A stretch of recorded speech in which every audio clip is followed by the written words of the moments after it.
I've been learning English for most of my life, but when I first arrived in the US, I couldn't understand the simplest sentences. When I bumped into people, I said sorry, and they said, "You're good."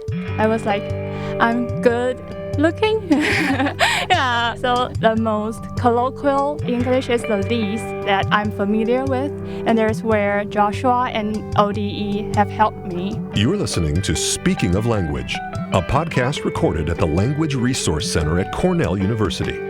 Each week, we explore a topic related to language pedagogy and second language acquisition. This week, on Speaking of Language, we learn about Open Doors English, a local nonprofit offering classes for adult English language learners in the areas near Cornell. Instructor Joshua Orkin and students Wendy, Kuo and José Tzul give us a picture of the impact of this organization. Welcome to a new episode of Speaking of Language. I'm Angelica Kramer, the director of the Language Resource Center at Cornell University. And I'm Sam Lupowitz, the LRC's media manager. Today, we have 3 guests from Open Doors English in the studio with us, a program that empowers adult English language learners in Ithaca, Tompkins, and surrounding counties to live fuller lives. Welcome to Speaking of Language, Joshua, Jose, and Wendy. Hi, thanks for having us. Hi. Hi, thank you. Joshua, can you please introduce yourself and tell us what Open Doors English is? What's it all about? Sure, of course. So my name is Joshua Orkin. I'm a teacher at Open Doors English. Mm-hmm. I'm from Ithaca originally, but since birth, I have then lived on 4 separate continents. Oh, wow. I speak 4 different languages, and I've been teaching off and on for about 15 years. Fantastic. Which languages do you speak? They're pretty rusty at this point, but English, French, Swahili, Chinese. Oh, fantastic. But Open Doors English is an English school in downtown Ithaca, and we serve pretty much any adult who wants to learn English. Great. So it's largely immigrants and refugees, but we also have people who are here short-term. We have everything from farm workers to postdocs. Can you tell us a little bit more about the name? Where does it come from, Open Doors English? So it comes from the original director of the school, Julie Colombe. And there's a whole story behind it about a man wanting to use language to unlock his access to the community. Sure, yeah. Well, and I think a snippet of that story is actually on the Open Doors English website, too. So Joshua, can you tell us a little more about your role within Open Doors English? Sure. So I do direct instruction. I'm a teacher. I teach mostly advanced classes, but I've actually just started teaching a complete beginner class as well. Oh, fun. Which has been a real shifting of gears. Yeah, for sure. But Jose and Wendy are in my advanced class. And we do, their English is already at a very high level.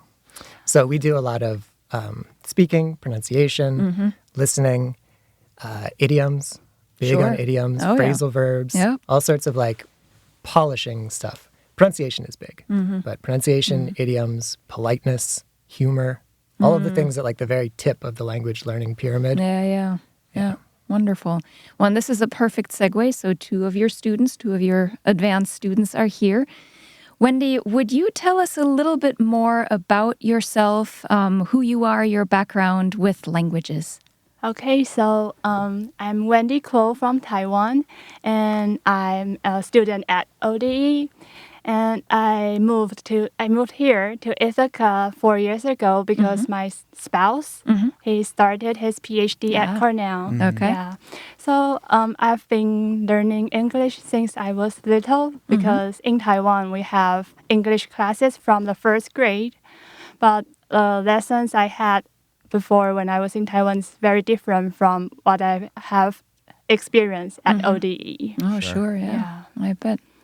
Jose, what about you? What's your background? What's your path with languages? I am from Guatemala, whatever you want to call. I'm working in a dairy farm. I have been a student since the school started. Okay. Since 2019. Okay, so nice. I haven't experience about learning other language in my country. It's my first experience, and also it's very helpful to me.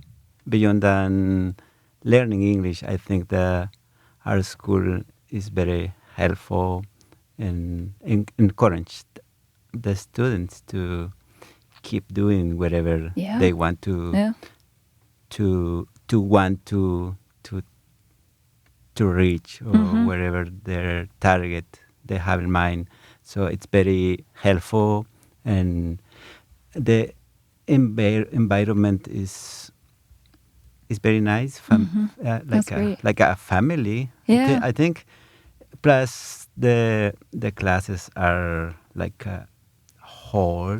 I mean, complete. We can learn, as Joshua said, grammar, pronunciation, reading, and the things happening around the world. So it's useful and helpful. Great. I said, because my experience as a student is grateful and helpful to my life. Wonderful. What does a typical class at Open Doors English look like? What happens? So we usually start with a warm-up question that we have to discuss with a partner. And an example would be like, what's special about you? Or like, how is your home city different from Ithaca? And it's usually my favorite part because we get to know better about our classmates and also ourselves. And Joshua doesn't usually like ask for our own answers. He asks for our partner's answers. Yeah, so by doing so, we are trained to be a more active listener. Like we have to listen very attentively, and we have to ask questions when we cannot understand our partner. Yeah. Jose, how long are the lessons? 2 hours. Our class are 9:30 to 11:30, but the times fly. Just nobody can get in worry because the class are like Wendy said, is complete. So interaction. Very very helpful. Yeah.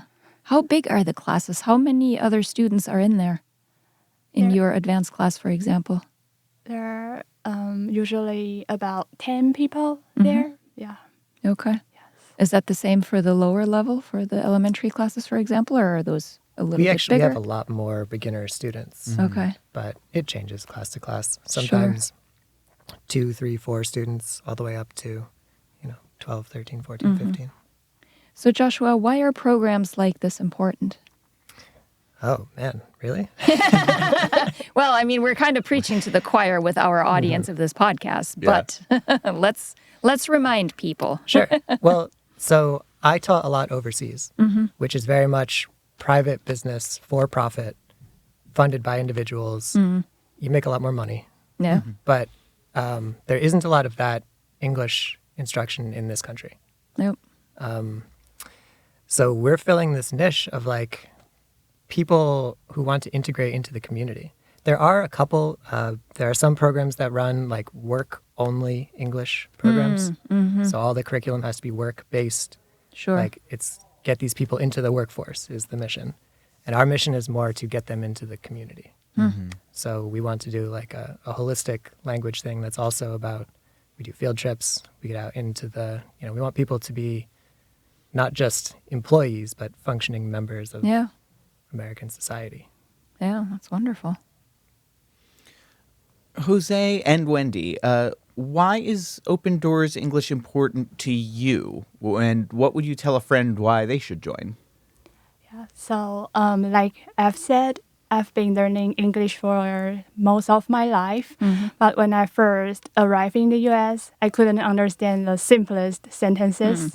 Yeah, I remembered when I first went to a bank and the lady told me that I'm all set. And I freaked out because I don't know what to set. What does that mean? And when I bumped into people, I said sorry. And they said, "You're good." I was like, "I'm good looking. Yeah. So yeah, like the most colloquial or the most common usage of English is the least that I'm familiar with, and there's where Joshua and ODE have helped me. And it is not just about language, it is also about confidence. Before going to ODE, I didn't like going out. I didn't like talking to people. I made excuses when my husband's colleagues invited me to a dinner. But at ODE, like we are always encouraged to speak, and I made some friends there, and I felt more confident when I'm speaking English. And now I like going out. I enjoy hanging out with my own friends. So it just simply makes me happy, and I feel like it really opens the door for me. Yeah, there you go. That's beautiful. In my experience, many factors make open doors so important to me. I can mention some of them. First thing is when I found this program, I could see my goals very clear. So I can navigate for Ithaca or around comfortable. The other thing is open doors added value to myself. So now I can believe to myself I can do many things that I couldn't. Yeah. So in the past I have to ask translator for or just skip some situation because I couldn't. I can't. Now I could get a better job, better, I think, opportunities. Sure. And I think I feel my life getting better and better because of the program is helping me. Yeah. So that's why I can. That's why I can say that because it's my experience. Like if you take some medicine, it's helpful for you. You can recommend it for the others, right? There you go. So that's why. So ODE is your medicine. I like that. So ODE is a project of the Center for Transformative Action. Joshua, can you tell us a little bit more about CTA? Yeah, so CTA is technically our fiscal sponsor. I think that's like the legal language. So we are a not-for-profit because we operate under their umbrella. They handle all of the finances, not all of the finances, but they are the umbrella under which we operate. And we are a project of the Center for Transformative Action. And there are tons and tons and tons of these. So when we have to do yearly sexual harassment trainings. Sure. Which have been by Zoom. And then suddenly you're in these Zoom groups with people who are working with trying to get youths out of gangs in the city. And they do stuff on farms. And I had no idea about any of this. Yeah. My first exposure to it was these Zoom groups on the sexual harassment training stuff. But so they're not around locally, right? But they are the organization under which we operate. Yeah, that's great. Can anyone participate in Open Doors English? Are there any guidelines around who can or cannot take a class? Not really. I mean, we don't teach children, but we have like an affiliated daycare program. Nice. That's right. I think it's in the same building where a lot of children go during classes. But no, it's open to anyone. And we have a sliding scale that goes to 0. And there's a number of people who have waived payments if they can't afford to pay. It's an honor system. We're not checking receipts. So it's available to anyone. We partner with Ithaca Welcomes Refugees. So we do tend to get an influx of students from wherever whatever big global crisis is in the news. So we had some Burmese students from Myanmar, I guess technically. Rohingyas. We had a large influx of Ukrainians recently. We have a bunch of Ukrainian students right now. Yeah, so we also have people who are doing really well in life and just need to polish their English, or they're bored, or they're looking for a community, or, we try to accept everyone who wants to come.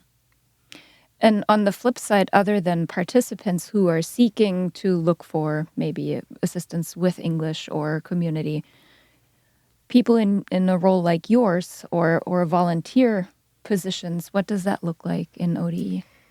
Yeah, so we do have a number of volunteers. We don't have a lot of money, right? We're not a wealthy program. Yeah. But there are a lot of people. It's a pretty easy sell. Like, I'm not a great salesman because I'm not good at lying. Yeah. But I'm a good salesman for this because it's an easy sell. Right? I've done good work for bad money and I've done bad work for good money. And I know which of those I prefer. Yeah. And it's pretty easy to pitch to people, like, get involved. We need people. Not always. And we don't have enough classes maybe to have all the volunteers we'd like. But we do have people who volunteer on fundraising. We have people who sit on our board, and we have in-classroom volunteers as well. Which is largely, we use them as a native speaker, a conversation partner. Most of the training for volunteers is say less. Say less. Yeah. Right? Listen more. Yeah. But yeah, we have quite a few volunteers involved in the program. Great. Where can our listeners find out more about Open Doors English? This is typically when I would tell you a website, but I don't have it off the top of my head. Sites.google.com/views/open-doors-english. Got it.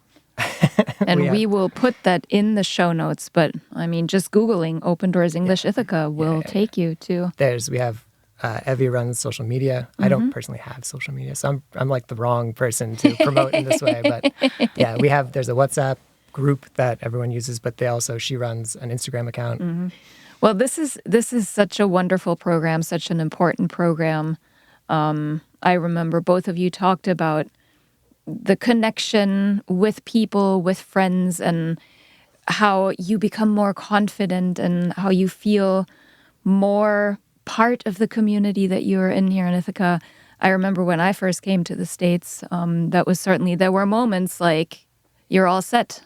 Yes. And like, what? Yeah, and you're good. Yeah. So I think programs like this are a fantastic resource. We're very grateful that Open Doors English exists. We're also very grateful to all three of you for joining us today and sharing your experiences. And we invite all of our listeners out there, if you are in the Ithaca area, participate in ODE either as a student, as a volunteer, in whatever capacity. Give money. Give all the money to Open Doors English and to the LRC too, maybe. But before we sign off, we'd like to ask each of you to share a word in a language that you speak, that you are learning, that you want to learn, that you love, that doesn't exist in English as that word, but that you think would be awesome if it did. What is that word for each of you? Joshua, why don't you start? Okay, so this is a Swahili word, which was cool and hip when I was in Tanzania. That may not be true anymore. But there's a sequence of greetings, right? When you're like, how are you doing? I'm doing good. And it's kind of ritualized and formalized. And one of the answers was shwari, which means, it's like this kind of Rasta vibe. It means like super chill. It's not like I'm not just doing good, like I'm doing shwari. And there's a hand motion. You can't see this, but Oh, nice. hand motion that goes with it. Love it. Yeah. That's awesome. So there's a phrase that we Taiwanese people say a lot, which is 加油. And its literal translation is to add oil. But what it means is like when you want to encourage someone to work harder. Yeah. But like in a very positive way. Nice. Yeah. For example, if I told you that I'm invited to a podcast and I'm freaking out, and you can say 加油, you can do it. Yeah. Yeah. And you just did. And you just Look at that. You were super chill. Yeah. Right? Shwari. Well, thank you so much for speaking of language with us, Joshua, Wendy, and Jose. Yeah, thanks for having us. It was a pleasure. Yeah, thank you. It's so fun. Thank you very much. And I just want to throw that out there. Your English, both of yours, is fantastic. So Open Doors English definitely is working. Next week, we have a special episode in store for Valentine's Day. Until then, Auf Wiederhören. The Language Resource Center is located on the ground floor of Stimson Hall on Cornell's main campus in Ithaca, New York. Check us out on the web at lrc.cornell.edu. And follow Cornell LRC on Facebook, Instagram, and Twitter. Speaking of Language is produced by Angelica Kramer and Sam Lupowitz. Recorded by Sam Lupowitz. Original music by Sam Lupowitz, Dan Gable, and Joe Gibson. Thanks also to the College of Arts and Sciences at Cornell University. As a reminder, the ideas and opinions expressed on this podcast do not reflect those of the College of Arts and Sciences or any other official entity of Cornell University. We thank our listeners, and do stay tuned for our next episode.